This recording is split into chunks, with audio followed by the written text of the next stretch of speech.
back again. Happy Wednesday. Hope all you're having a great day so far.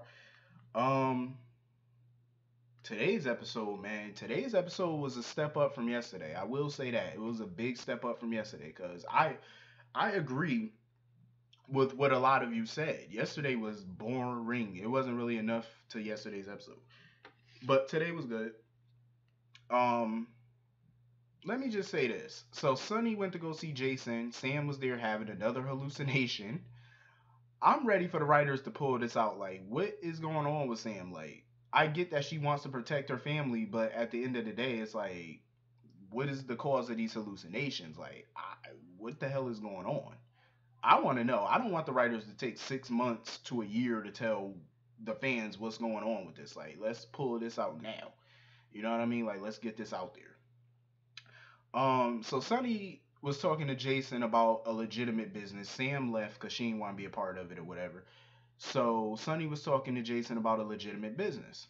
I think a distillery, some shit that he want to do or whatever. And Jason turned him down. He said, "Nah, that's not for me." I just want to know if that ain't for Jason, what the hell is for Jason? Michael came at him too with a good business opportunity.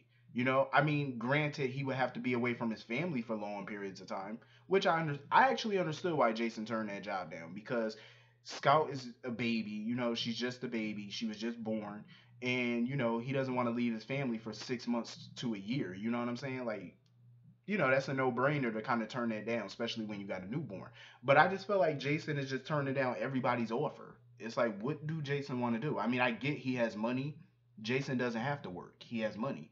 But you can't just sit around a penthouse all day. Like, what are you going to do? You know what I mean? Open up a PI firm. Hell, go into business with Sam with the PI. Something. It's like you don't want to just sit around the penthouse. You got all these people offering you good jobs, partnerships, everything. You're just turning it down left and right. It's like, damn, what do you want to do? Hey, seriously. I mean, I have to ask that question. Like, what do you want to do? He turned down Michael. You turned down Sonny. What do you want to do? I would have accepted one of those. Shit, I'm pretty sure they're gonna pay a lot of money, even though he got money. But still, shit, you gotta do something, bruh. Um, this is what pissed me off about Sonny today. Seriously, this is not just me hating on Sonny because I don't hate Sonny. I don't know why people think I do. I just call a spade a spade. I call it like I see it. But he said that since Jason turned it down, he's gonna, because he found out Michael is basically, looking at the same property too, and he doesn't want to be in a bidding war with Michael. Um, so he said something about talking to Michael about doing a joint venture with him in the distillery and ELQ. This is what I have a problem with. First of all, I don't ever want ELQ to do any type of business with Corinthos, anything Corinthos at all, like ever. I think that would be a horrible idea. I never want to see ELQ partner up with Sonny in any venture, legal or otherwise. Because I feel like after everything Sonny has done to that family and to partner up with the family's company, I think that would be a spit in the face to Order Quartermains. It would be a slap in the face to freaking Edward. Edward would be turning in his grave. I don't give a damn if this venture would make them millions, hundreds of millions. Edward would never entertain a joint venture with Sonny. He would never even entertain the idea. If Edward was alive, he would kick his own ass if he entertained the idea of joining forces with Sonny on a business venture. He would never. He would, hell no. Hell no. And I'm pretty sure Ned would tell Michael the same thing. Ned would tell Michael no. Shit. And if Michael even thought about partnering up with him, Ned would probably go to the board and the shareholders and vote Michael ass out. Michael should know better. You know damn well your family, the Quartermains, do not want to do no business with Sonny, even if it is legit and it can make y'all a lot of money. So what? I wouldn't go in no business with him after everything. Come on, he killed AJ, got away with it pretty much. I mean, yeah, he did a little time in prison, but not enough for murder, and that was cold-blooded murder. Like, come on, all the shit he's done, Edward would be turning over in his grave. Hell no, Michael better not. I sort of got. I already have somewhat little use for Michael at this point, but I mean he's a good character. But it's like certain times it's like he bet. I swear this would just be a spit in the face to the Quartermains if he did business with Sonny using ELQ money. If he want to use his own personal money to go into business with Sonny, I'm cool with that. Fine, do that. But I'll be damned if he partner up with ELQ and Sonny. Hell no. Hell no. That no. No, no, no, no, no. Cause that'd be a spit in the face. ELQ would never partner with Sonny. That would never happen. Hell no. No. So anyway, Julian was at Crimson, basically looking over the numbers. Now that he's back in business, he's focusing his attention right now on business. So he's looking over the Crimson numbers, and Nina was telling him, yeah, the numbers are good. But his other holdings are bad. Derek Wells Media is pretty much hemorrhaging money.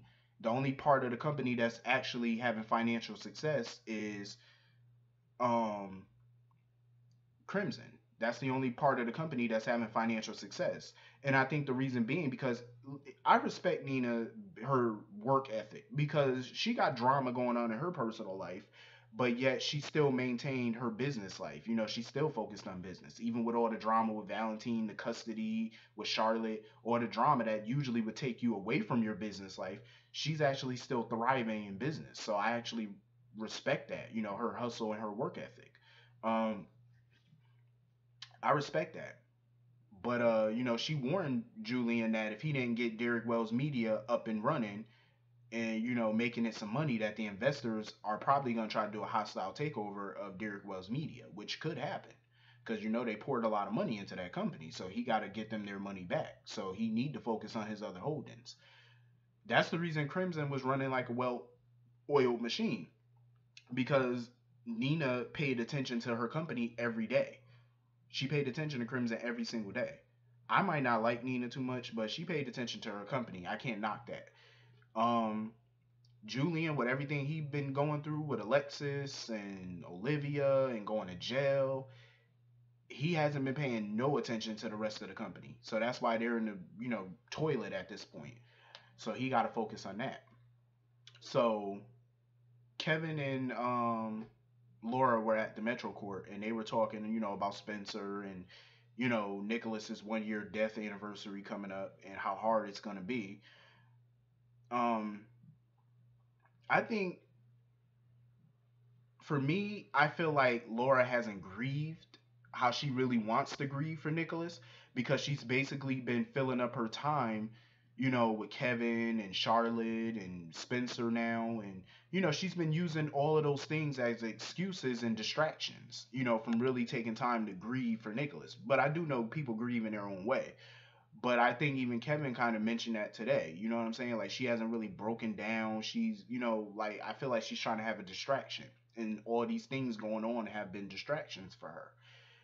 Um, she's trying to stay strong and stuff like that, but it's hard when a person loses their child. That's hard. I don't care if the child is 30, 40, 50. It don't matter. That's still her child. He's a grown man. He was a grown man, but that was still her child at the end of the day. So it's going to be hard no matter how old that person is. It's not easy losing your child.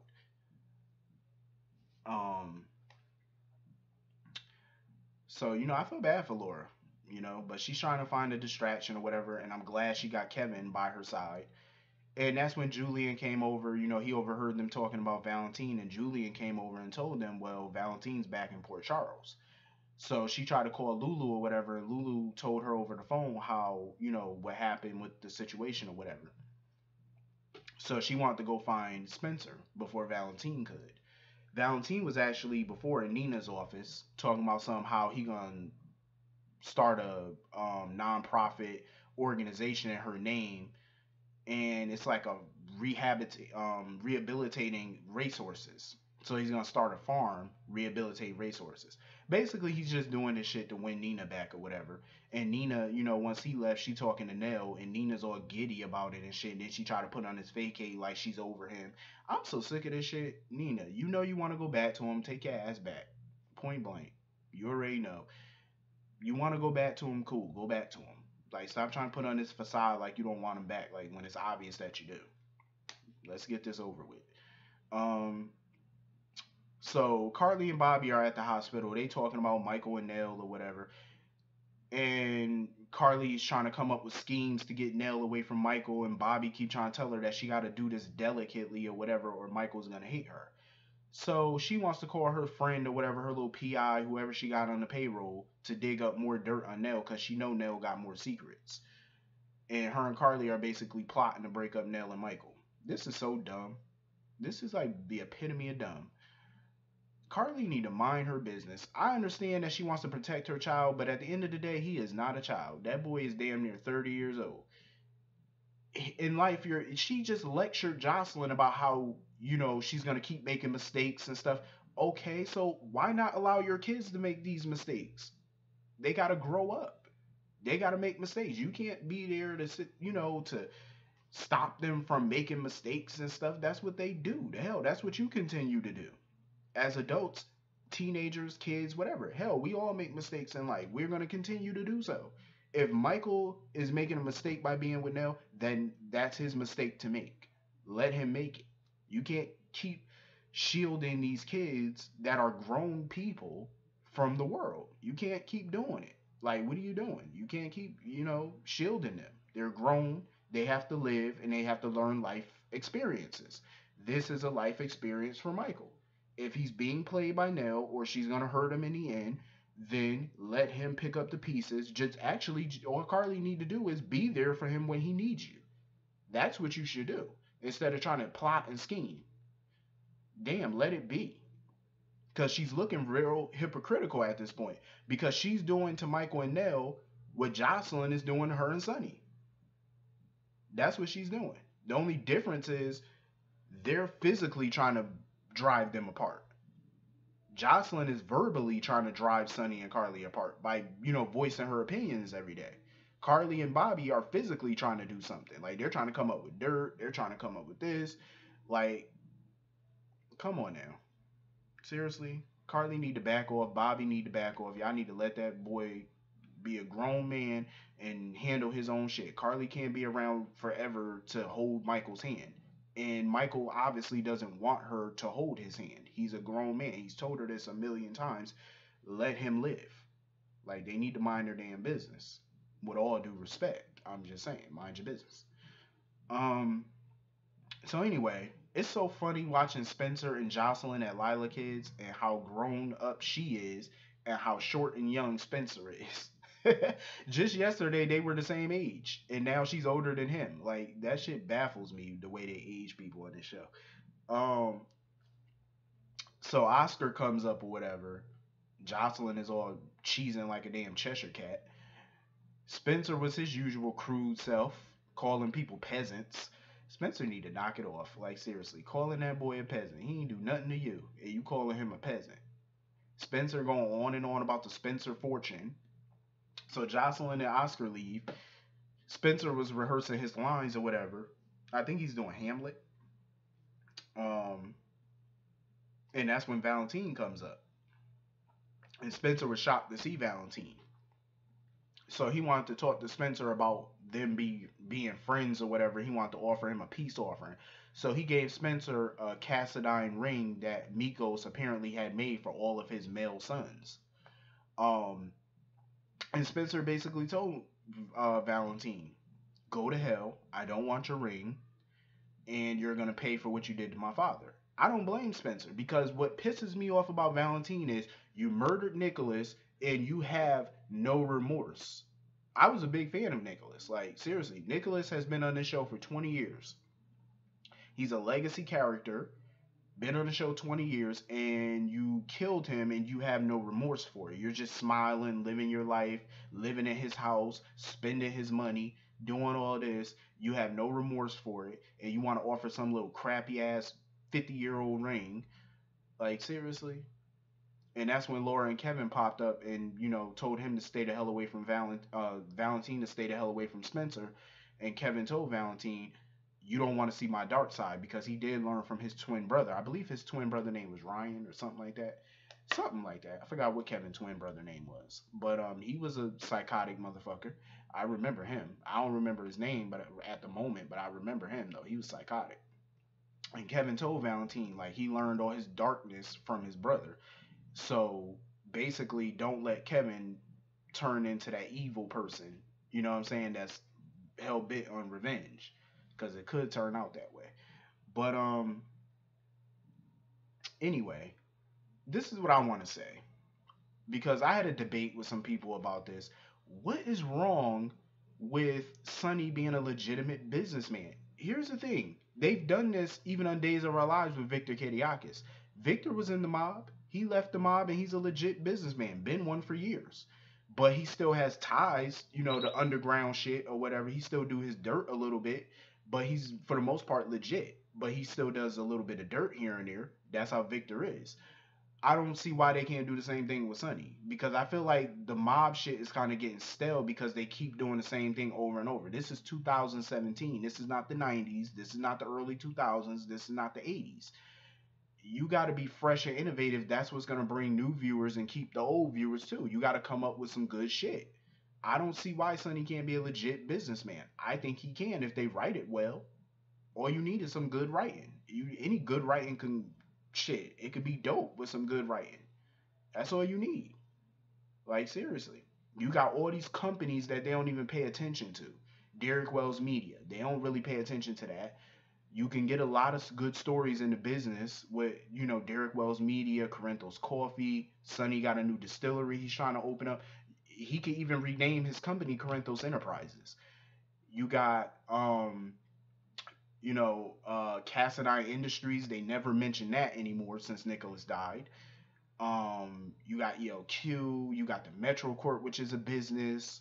You got all these things that they can capitalize on. You can get really great drama out of that stuff if you work it and know what you're doing. All you gotta do is put pen to paper and write it and be, a good thinker, be creative, and you can, have good drama out of this. This is where Y&R excels. Some people talking about, well, this is GH, not Y&R. Here's the thing. I'm not saying they gotta copy what Y&R is doing. That's not what I'm saying. But take a little page out of their book. Just notice what they're doing. That's why they're number one in the ratings. They've been number one for years. They still average 4 million viewers while GH is only getting two. GH can get more. Hell, they could topple Y&R if the writing was a lot better. That's what they need to do. I mean, shit, you can even keep Sonny in the mob if you want. Just make the writing better because a lot of people are getting tired of watching a new mob family come in, try to take Sonny down. Sonny ends up winning. Then you bring in somebody new. They do the same thing again, and Sonny wins. It gets stale and it gets boring. That's all I'm saying. If you want to keep them in the mob, cool. Write some fresh shit though. Write something new. Stop doing the same old, same old. That's what's tuning some people out. Um, you can get a lot of good stories out of this stuff, man. You just got to be creative. That's all you got to do. But anyway, so Sonny walked up on Jocelyn or whatever while she was at Lila's Kids and she was with Oscar. And Sonny wanted to talk to her about something important or whatever. It was something good that he wanted to talk to her about. And Oscar stood up to Sonny. He told Sonny to leave her alone and get away from her. Sonny was looking at Oscar like, kid, this is not your business. I don't know you. Back off. Oscar stood up. He was like, either you leave or we're going to have a problem. I said, oh shit. Oscar. Oscar. Little Oscar stood up to a big mob boss for Jocelyn. Jocelyn, all my piece of advice to you is that's a keeper. I'm just saying. He stood up to a mob Don. Don Corinthos. The Don of the northern of the east. Listen. Of the East Mafia. He stood up to this man for you. Even though he probably didn't know who Sonny Corinthos was at that point, but he will find out tomorrow. But still, you listen. He get my respect. He stood up to Sonny and ain't have no problem with it. And he ain't back down. Had his chest all puffed out. I said, "Oh shit, go ahead, Oscar. Stand up for your lady." That's what I'm talking about. Even Jocelyn was looking at him in shock. I said, "Yeah, that's little Oscar." Little Oscar about to turn into big Oscar. You see, he's just buffed up and shit on Sonny. I was like, okay. I said, well, congratulations to you, Oscar. He's probably becoming one of my favorites right about now. Oscar's definitely holding his own. I respect it. But anyway, this was a pretty good episode. Sam, she went to go see Julian. I meant to mention this. She went to go see Julian or whatever. Julian's advice to her was to kill Sonny. That was his advice because he was like, he don't believe Sonny could really get out, especially when you've been in the business as long as Sonny. You know too much, and there's no way. Sam keep having hallucinations or whatever. So Sam got on the phone and called somebody. We all know she called somebody about a gun. And she had another hallucination while she was with Jason asking him about the papers that Sonny left behind and Jason was telling her about it. and she pointed a gun at the hallucination of Sonny. This shit is getting real with Sam and Sonny. Like Sam is in a war with Sonny, and Sonny doesn't even know it. Ain't that some funny shit? She's in a battle with Sonny, and Sonny don't even know. The only person that know is Sam and hallucination Sonny. Like the real Sonny just be looking at her like, okay. Like this is some funny shit. But yeah, this was a pretty good episode right here. A lot of laughs in this one. Um, I'll see you all tomorrow. Have a good day. Hit that like button, hit that subscribe button, hit that comment button. I'll see you all later. I'm out. Peace.